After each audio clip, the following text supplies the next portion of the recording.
Let's head to Oyo State. We've had our correspondent Bukola Oriowa. We know that Oyo indigenes, they have a mind of their own. They vote whichever way they want at whatever point in time.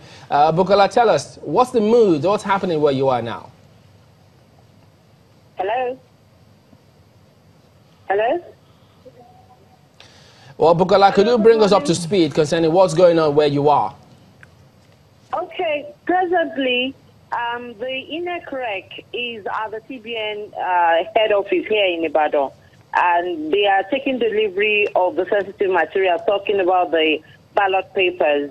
And according to him, they'll be distributing from that point to all the local government areas in the state. So they've called on observers, they've called some journalists, they've called representatives of political parties to come and witness the deployment of those materials. They've accredited all those people, assigned to cover elections, including independent observers, journalists, and other necessary crew to cover the elections, and they are done with accreditation since yesterday. But what we are waiting for now is the distribution of the ballot papers that are ready, because according to him, they are still expecting more consignments to arrive shortly to be distributed to various zones of the state. And on security, there's a heavy presence of security everywhere you turn to, especially in the state capital. We were at the police headquarters yesterday, and we're still going there today. The DIG in charge of the Southwest, Yakubu Jubril, was around. He's been going around seeing monarchs, the traditional leaders, to impress it on them the need to talk to their followers to conduct themselves peacefully during and after the elections. They had interactive meetings at the police headquarters with all critical stakeholders, including party reps, INEC, observers, and security agents. And their motive is clear. They want peaceful and credible polls across the entire country, and especially in Oyo State. I spoke with the new police commissioner, who said that they are reinforcing for all the flashpoints that are noted for notoriety, especially in violence during the elections. So that's the update from this end. And then generally in town, the mood is people are ecstatic. A lot of people really want to vote. I spoke with a number of people yesterday. I spoke with a 45-year-old woman who said she's just going to vote for the first time in her life as a Nigerian. And I think that speaks volume to the level of voter awareness that has been going on. All right, our correspondent Bukola Oriowa, who just given us some information about what's happening where she is. But let me go to Idayat Hassan. Concerning young people, we know that there's this tendency for politicians to take advantage of young people as, cannot further for them to use for political thuggery. Well, yes, a lot is expected from them. Yes, 51% of the voters are young people. But do you think that, and to what extent, do you think that the young people have been able to overcome that such that they don't yield themselves to politicians either as political thugs, but put themselves on the path of saying, look, we know what we should be about, and we're going out there to make a difference and not to spoil it? I think two things have actually largely defined that in this election. One is the social media. So because young people are so active on social media, maybe the energy they will go on ground to perpetrate violence is actually directed towards different forms of social media, maybe spreading fake news, disinformation, or actively engaging, both positive and negatively. Secondly is also there has been a very huge campaign. Not just the Not Too Young to Run campaign, which has been very positive in terms of galvanizing more interest in politics, but there has been a lot of sensitization campaign where you have the young people themselves leading this campaign. It's not just one campaign. There are plethora of campaigns calling for violence-free elections. And they are not being led by anything, but by huge number of young people up to the grassroots level. And with this kind of campaign that is ongoing in almost all the 774 local governments, led by local civil society organizations, not by elite group, for young people and by young people, the level of violence that we will possibly or likely experience will actually be lower, because there is a collective interest in participating in the process. Then the social media also drives their energy in terms of engaging either positively or negatively, which may not affect what usually happens on ground.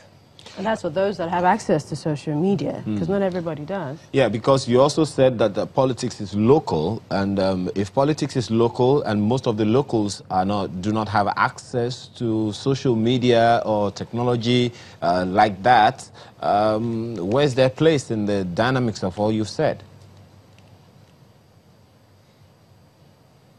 So where is their place completely this time around is, like I previously said, they are the ones organizing at the local government level, organizing for peaceful elections. I don't know, maybe I may mention campaigns ongoing by the local groups, as in local. Then they are also the ones being deployed as observers by most of the groups in monitoring these elections. Over 100,000 observers will be deployed in these elections. And they are largely from the crop of the young people. And also, when you look at the civics that is ongoing, there are many civics groups. The whole landscape of activism is gradually changing in this country. Maybe it's not become as potent and as obvious as it should be. With the landscape, you have young people also taking active participation, leading it at the local level and having their voices heard.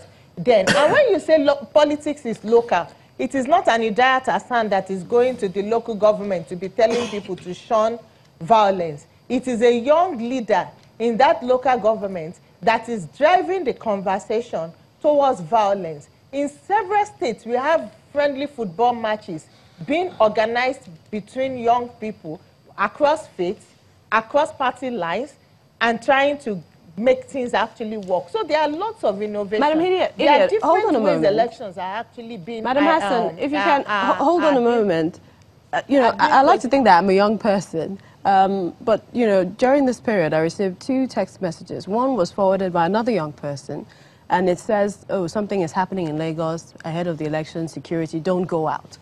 And I asked this person, where did you get this from? Oh, forwarded as received, forwarded as received, received as forwarded. And I'm like, this is wrong information. You need to question it, otherwise you're also aiding in spreading fake news. And this is your young person, access to social media. So there appear to be a lot of, you know, this misconception, even amongst the young people. So how can we really sift the right from the good? And in this case, looking at fake news. But didn't you get also the disclaimer from the police commissioner? Yeah, they said no. Because I got what you got, Yeah. Warning people about rounding up certain people. And the spokesperson of the commissioner disclaimed that story, refuted the story as fake news. So I agree with you. All manner of information is spewed out on the social media. So one has to be selective and careful as to what to believe or what to or not to believe. I believe there should be like deliberate education policy of the electorate about what election is and what it is not. The way we see there's a lot of information out there, some of them so selfishly, crafted just for an agenda and to be spewed on the people. So I think that there's a need for us to be so well educated so that people would have to question why you are saying what you are saying. Yes, like Madam Hassan said, okay, probably you have a lot of youth who are on social media platforms checking this, but what about those youths in the up north or probably somewhere in the east that do not have access to phone? They don't have access to phone, but some people are manipulating them and then making them to troop out en masse to some rallies for what, probably 500 naira, 1,000 naira and things like that. So there's a need for education. There's a need. All right, so we'll leave it at that school of thought in terms of what needs to be done moving forward. But this is where we come to an end of the segment at this time on the verdict. We have to thank Idayat Hassan, the Director, Center for Democracy and Development, who joined us from Abuja, as well as Dr. Hassani Abdul, a political scientist, also did join us from Abuja. But in Lagos here, Professor Akin Oyebode of International Law and Tommy Vincent, a legal practitioner. Thank you all for joining us on this segment of the verdict. Well, the verdict continues in a moment, but for now, it will be news track. But don't forget, it's a continuing coverage of all things election here at Channels.